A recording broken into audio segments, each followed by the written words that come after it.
preparing to live stream the meeting.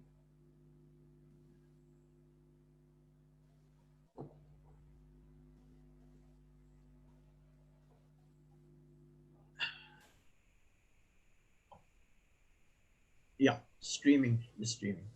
That says streaming. So the main thing I have to make sure now is that I get the echo off. I've got to turn off the YouTube tab, close tab.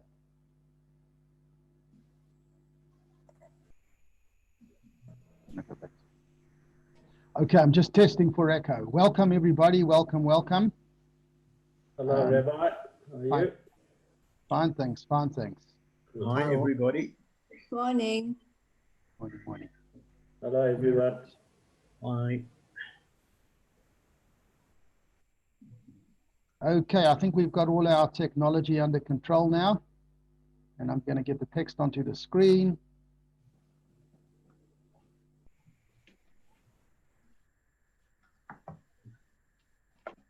Give me a thumbs up if you can see that. So I'm just checking that the text is on the screen. Perfect, perfect. That's great. That is great. And we can pretty much start exactly on time, which is wonderful. It's like 1 o'clock on the nose, according to my computer. We are doing the 4th chapter of the Rambam section on Talmud Torah. As you see there, it says chapter 4, Talmud Torah. Just going to do one more thing. Okay, I muted the participants just so we get a better sound quality. If you'd like to say anything, then just unmute yourself. Or if there is anything to do with the screen that's problematic, and we can kick off. So we say Talmud Torah is the 4th chapter of the Rambam's laws of learning Torah. And we see some very important laws about education over here. I'm starting from halacha 1. There are 8 halachas. There are 8 paragraphs, so to speak, in this in today's chapter. So that gives us sorry, yeah? The sound has gone very soft. Has the sound gone soft? And now? Yeah. I wonder why. I'm not sure. Let's see. Now my sound is up, so I'm not you sure okay? why. No, no, still. So I can barely hear you. You can barely hear. I'm not sure why. I don't know if anyone else is having this problem. Okay. Can anyone else give me a thumbs up if you can hear? Yeah. You hear? You can hear. Okay, so it looks like most of us are able to hear. Sorry about that. Let's see. Maybe it's where I am. Okay. All right, I'll mute and I'll see what I can do. Thanks. Okay. Perfect. We're ready to roll. Okay, so it was my problem. Okay. Okay, no problem. So back to the beginning of chapter. No problem. It's got it here. In fact, it's actually part of the subject matter of this chapter that a student has to hear and understand. Believe it or not, when it comes to Torah study, one has to hear and one has to understand. So the first halacha, number 1, is about the kind of student that should be studying Torah, and we're reading from the top there. I'm going to try to highlight that line. Yeah, that's where I am, where it says Aleph, or on the English side, I'm going to be starting there. So, Ein melamdin Torah elo letalmud hagun noeh. One should teach Torah only to a proper student. Hagun noeh b'maasav, that means proper in his actions. Oy letam, or with a simplicity, but nonetheless, the behavior might be unknown, but it's not bad behavior. The point that Maimonides is making over here is that Torah study is not just an intellectual study as in other disciplines. We got to behave. We got to be a mensch. There's got to be a moral side to our Torah study. It's not just about being a sage or an academic. There is a behavior associated with Torah study. And this applies to the student who studies Torah, and this applies to the teacher as well. If he's going in a bad way, bad route, then I should be going from that side. We have to try first to bring the person back to good behavior, and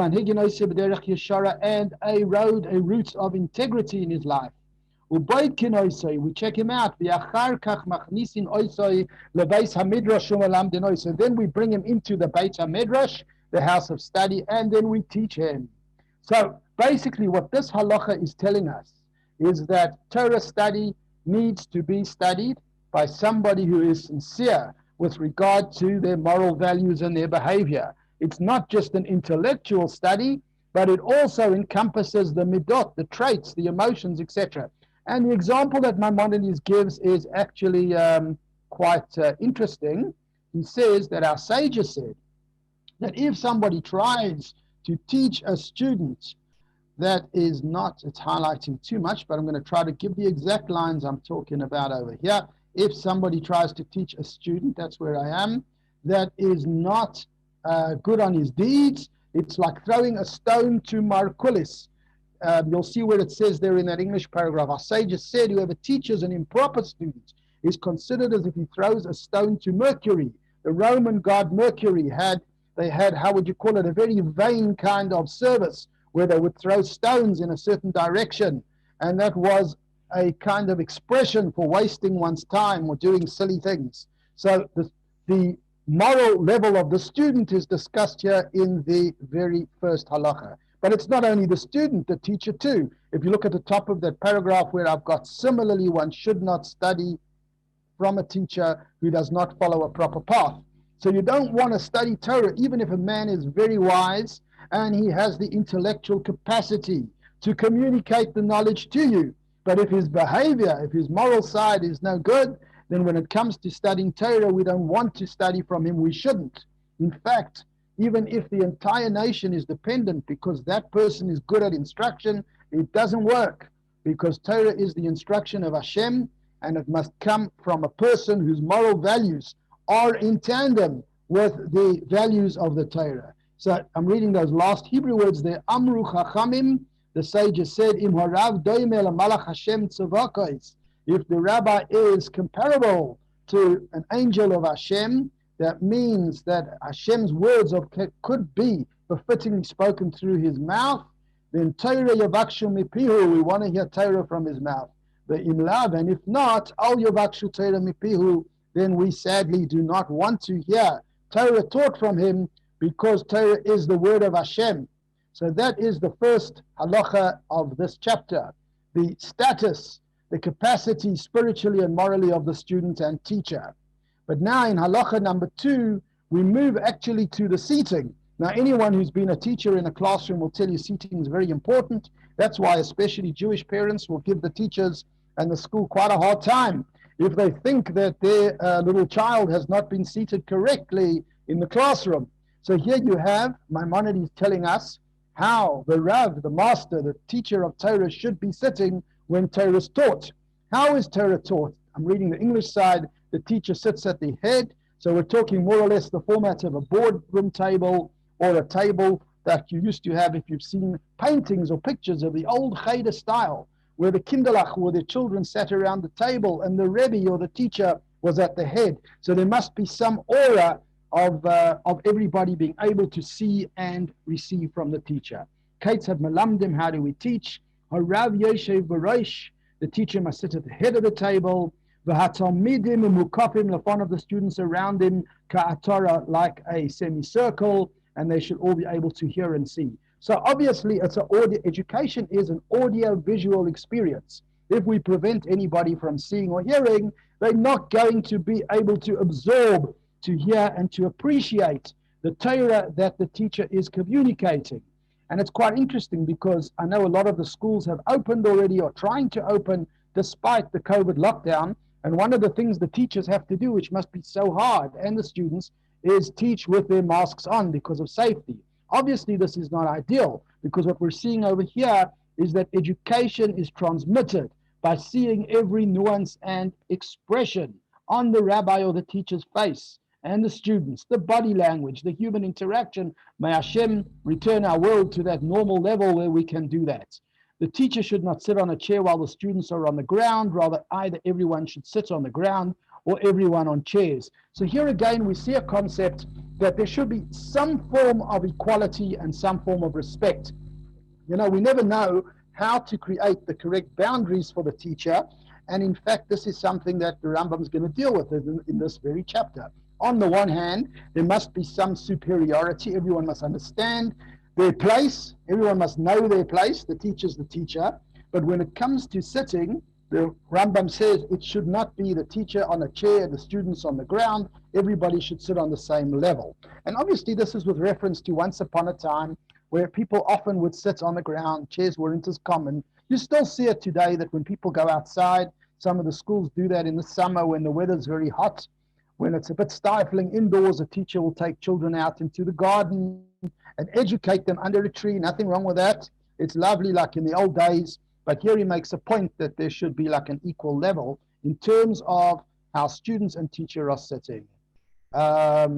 And lastly, Maimonides says that originally teachers would sit and the students would have to stand. And it seems that this tradition changed around the time of the destruction or before the destruction of the Second Temple. So that would be very close to, I think that was about 70 years before the Common Era, the destruction of the Second Temple. And at that time, the practice became teachers and students all at the same level, which brings us to halacha number 3.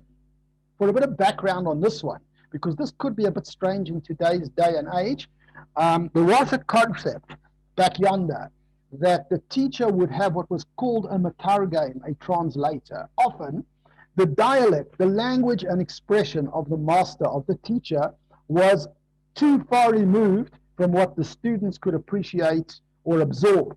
So believe it or not, they would have a matargim, a little bit like you have in court. You know, like if there's a court case and there is a hearing and one of the witnesses or one of the people is not au fait with the main language, he can't speak English in the case, so the hearing is being held in English, so there would be a court interpreter, somebody who stands between the judge and the witness or whoever's being interviewed, communicated with. So this was very much the format. You'd have a master or a teacher who would teach, and there would be what was called a matargim, a translator, a spokesman, an intermediary between the teacher and the students. And his job was very important because the way he conveyed the teacher's teachings to the student would have a very strong effect on how they would absorb it. So in the next few lines, the Rambam is going to give us very specific laws that this matargim, that this translator has to be aware of. Probably the thing that we could relate to that's a little bit similar to this. Many years ago, when the Lubavitcher Rebbe would hold rallies and talk to little children, there would be children's rallies where young children would have the privilege of gathering to hear the Rebbe, and the Rebbe would talk, he'd give over his Torah thought or his speech in the traditional Yiddish. So Rabbi J.J. Hecht would be the one who had the honor of translating the Rebbe's teachings to the children. He would give, in fact, there's clips of this, you can watch it, it's really beautiful, how he would, in a child-friendly English, extract the depth of what the Rebbe was saying, the friendliness, the warmth, and give it over to the students, to the young children, the tiny tots, from little ones up probably to bar and bat mitzvah age. And you'd often see the Rebbe smiling as he watched Rabbi Hecht give over this translation.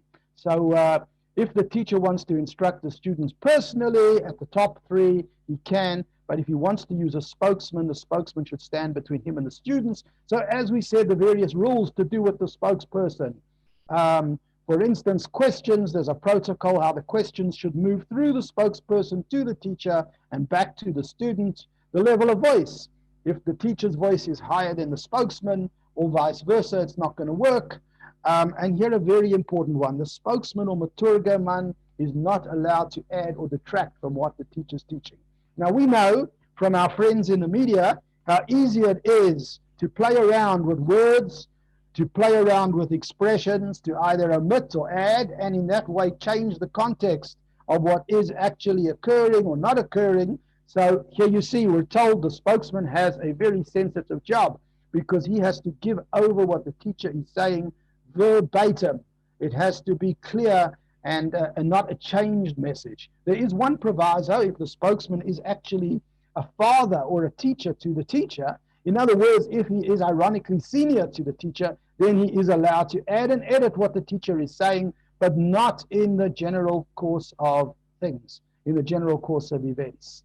So number 4 is very important. What happens if you don't understand? What happens if you need the teacher to repeat the concept? So Daled on the right hand side, just a few words in Hebrew. Harav shelimaid v'lo yevinu hatalmidim. If the Rav taught and the students did not understand or grasp, lo yichos aleihem v'yirgaz. He should not get angry and impatient. Elo chayzer v'shoina. He should revise and be willing to repeat the matter. Shoina hadover afilu kama pa'amim, even a few times until it's understood. So this is a very famous concept that the Torah expects. The Rambam's underlining it here. Teachers teaching Torah, rabbis, teachers should have patience. They should not be unfairly strict, unreasonably strict, and they should be willing to repeat the precious lessons as many times as necessary, providing, as he'll say, that the students are making a sincere effort to understand what's being taught and communicated, and it's not futile.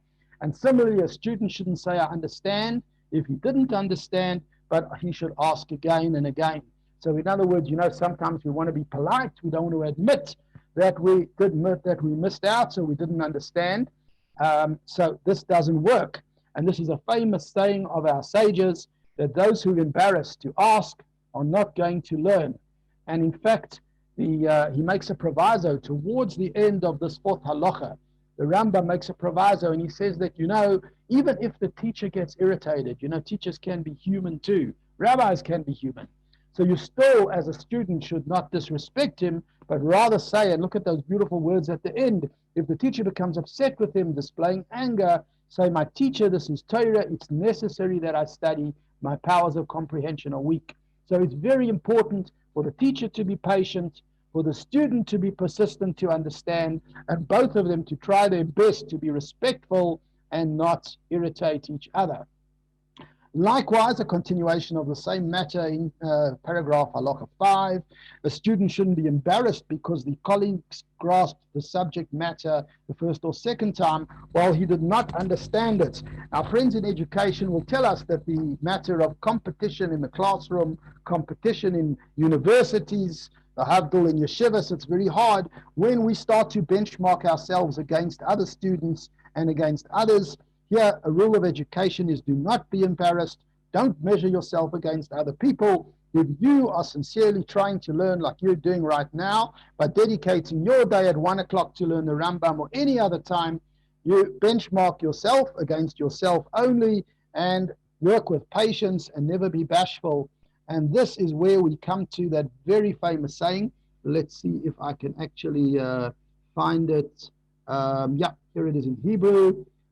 Ein habayshon lomed v'lo yakapton melamed. Famous saying of our sages. The sages said a bashful person will not learn and a short-tempered person will not teach. A student who is bashful is not going to absorb because he's too embarrassed to be persistent about understanding and grasping. And a very strict and irritated type teacher will be unable to teach because major part of teaching is patience. And there's a proviso over here. When does it apply? When the students did not understand the subject matter because of the depth or the limited powers of comprehension. So in other words, if it's a sincere attempt to understand, then there's a call for patience. But what happens if the students are lax and the reason they don't understand is because they are messing around and not putting in proper effort? Then obviously that's not the teacher's responsibility. I don't know if you saw that there was a lovely meme going around at some point showing how attitudes to education changed in our generation. When I was a child and you were having some trouble at school, your parents would be called in by the teacher, and the teacher and the parents would look at the little guy and say, what's happening? Could you explain? And nowadays the parents look at the teacher and they say, what's happening? Can you explain? Because there isn't always enough respect for teachers in the way they transmit to students. Now, here is a very interesting concept with regard to, I just scrolled up again, with regard to discipline. Sometimes it is necessary to get a little bit irritated. It sounds funny because normally we teach that anger is not a good thing, irritation is not good. But sometimes students or children, somebody that you're educating, does need to be called to order. And here the Rambam says that if it appears to the teacher, I'm reading about 4 lines down from the top, that they're not applying, he is obligated, I jumped a bit, to display anger towards them and shame them with words to sharpen their power of concentration. So sometimes you need a little bit of stick. I mean it figuratively. The argument about whether sticks should be used literally, I'm not going to go down the road on that one right now, but no doubt that sometimes it is important for a teacher or a master, a Rav teaching Torah, to be a bit strict. And that's based on what the sages said, cast fear into the students. And now he talks about good old boundaries. The concept is that the teacher has to set certain boundaries between himself, herself, and the students, in order that the students know that there is some boundary between them and the teacher. So it's not fitting for a teacher to act frivolously in the presence of students, amuse himself in their presence, eat and drink with them. When we say a teacher shouldn't eat and drink with students, we don't mean in a formal or informal context. We mean, take for instance, in a, how would you call it, in such a casual way that they lose respect for the teacher and don't regard him as somebody on a different level to them. So it's very important that there's a balance. And this is the age-old challenge of anybody trying to communicate education, where you as the rabbi or the teacher have to try to inculcate a certain level of boundary and respect, but at the same time be warm and friendly to the people so that they are able to appreciate what you're saying and that which you're teaching. And I mean, I just want to mention at this point, it says, for instance, that there were teachers, even in the time of the Talmud, that would balance this out. For instance, it says that the great sage Rambam was a very great sage. It said that before he opened up his lecture, his Torah study session, he would actually tell a joke. He would begin with a humorous account. And many rabbis do this with their sermons. You go to shul, and very often the rabbi will begin the sermon on the lighter side with a nice share, a nice joke. The reason being that the comfort, the joy of humor is able to relax everybody and turn them into receptacles in order to receive and absorb the lesson that the teacher or rabbi is going to offer. So there must be some balance between being a stern disciplinarian, and having a relaxed atmosphere that's conducive to students absorbing. And now the Rambam says in number 6, when the teacher enters the house of study, don't bombard him with questions till he gathers his power of concentration. So there's a protocol of respect. You know, if the teacher's just arrived and he's hardly put his bag down and gotten into his chair and you're already shouting, what about this, what about that? You know, those things are situations which can cause a context for irritation, for discord. So he's asking, when your teacher comes in, let him sit down, let him gather his powers of concentration. Two people shouldn't ask questions at once. For instance, it's very difficult for the teacher. It's like, you know, if you're playing tennis and they're serving to you 2 balls from 2 different directions, or trying to make you on the cricket pitch, nobody's going to bowl twice at the same time at you. So likewise with a teacher, there should be a certain semblance of order and calm, and don't ask a teacher about an outside matter. Try to stick to the topic and subject involved with. You don't want to embarrass the teacher. You know, rabbis, teachers, we're also human, may not know the answer, and it can be embarrassing. The teacher may deliberately lead the students astray with questions and deeds to see if they're concentrating and remembering. So exercises which are utilized just to try and tweak the situation. You know, education can sometimes appear a bit of a monologue, and you want to sort of see what's going on, and in that way you can figure out what is happening. I mean, I remember when a very prominent rabbi, used to be in South Africa, was giving a long lecture somewhere. I was present, and he wasn't sure if people were like on the same page as him anymore after a long time, and he just suddenly switched to reciting Humpty Dumpty in the middle of his lecture. And I remember the shock across that hall when that happened, because it certainly woke up whoever wasn't concentrating at the time. So this is a teacher's prerogative to do that, to use these kinds of methods in order to test and see if the students are concentrating. Again, the method and protocol when a question is asked. And again, a good example of this, we often see press conferences on television or on the internet. You can tell the way a person asks a question if the question is being asked, how would you call it, from a fair context, or if they're trying to be provocative and rouse up the person they're asking the question to. So here he says in education too, a person shouldn't ask a question while standing up or respond while standing, but rather it should be composed and it should be calm and an intellectually satisfying experience, not an emotionally provocative one. Don't ask from a high place. You don't want your voice to come out from the top of the theater, in the corner side, or from behind the person. The question should be asked of the teacher regarding the subject they're reading with an attitude of awe. So in short, there's a lot of technicalities here, only 3 halachot at the same time. There are many, many halachot. So what we're seeing over here, the Rambam Maimonides is saying, questioning is important. Question your teacher, ask again and again and again if you don't understand. But the format must be with respect. There must be a certain sense of respect when questioning the rabbi or the teacher, whoever is transmitting Torah. And then what happens if more than one person is asking at the same time? We said before that there should be some kind of protocol. But the thing is, the classroom or the yeshiva hall is not always like parliament. You know, in parliament, you've got the speaker of the house to make sure that if one honorable member is trying to talk past another one, there's a whole order and protocol. But sometimes in a classroom or in a yeshiva, 2 people will shout out at once. So what should the teacher do? If more than one question is shot out at the same time? So he gives an order of precedence. And the precedence is based on, number 1, the substance of the question. How important is that question to what is being studied and to the general session? And another point is, who is asking the question? How important is that participant to the whole situation? So first of all, he gives a law of precedence. If one question is about Torah law and the other interpretation of verses of the Torah, attention is paid to the question which concerns Torah law. So there's a whole group of examples here. But the concept over here is like this. We learn Torah for 2 purposes, as we are doing right now. We learn Torah because it's our mitzvah from Hashem to learn His holy Torah.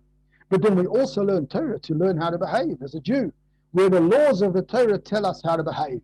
Now, if the one question concerns Torah law, it's practical. It will have to do with what I should do or shouldn't do. Rabbi, how am I going to say Kaddish if there's no minyanim and all the shuls appear to be closed?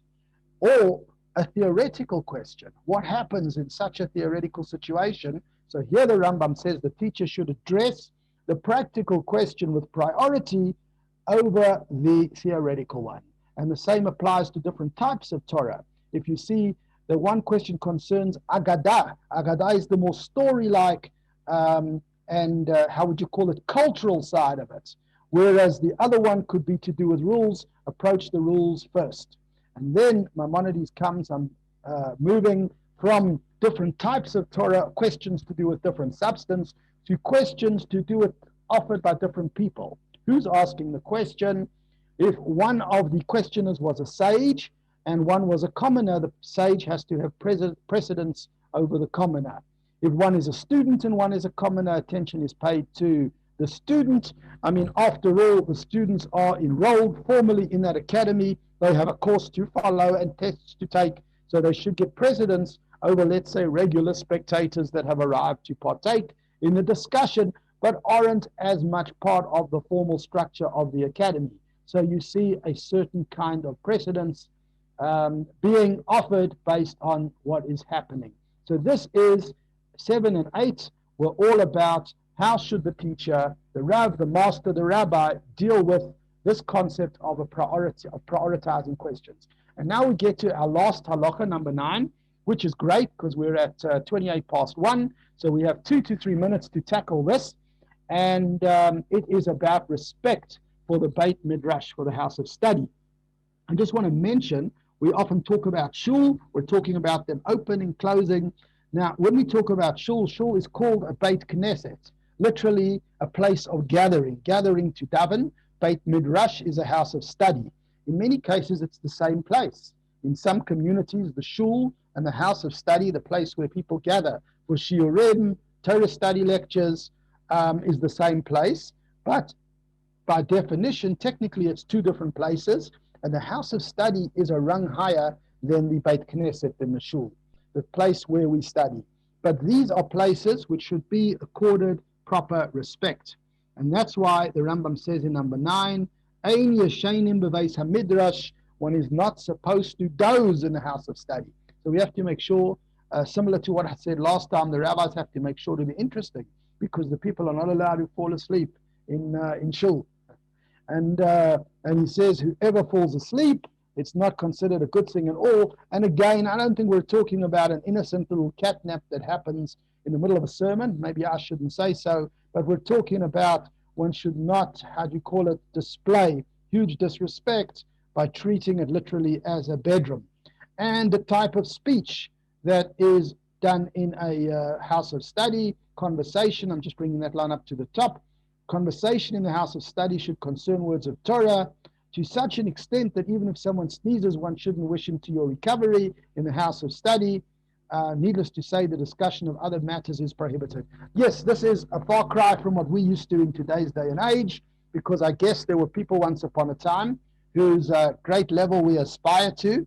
But the general idea is that a house of study, a place where Torah is studied, is a very, very spiritually holy place, important place, and needs to be treated with the utmost respect. Therefore, the last line, the sanctity of a house of study exceeds that of a synagogue. It's even greater than the synagogue. So that closes us at, we're going to close the session at exactly 1:30, so that's great. And if anybody would like to stay and chat, with the greatest of pleasure, but whoever would like to close at this point, thank you so much for joining us. I'm just going to go and unmute. Yeah, you can unmute yourselves if you'd like to chat about anything. And thank you so much for joining us today. Thank you, Rabbi. Thank you, Rabbi. Thank you. A pleasure. A pleasure. Thank you, Rabbi. It was another pleasure. great shiur. Thank you. Thanks, Thank you very Rabbi. much. Thanks very much, Ava. Thanks, Rabbi. Take care. Take care.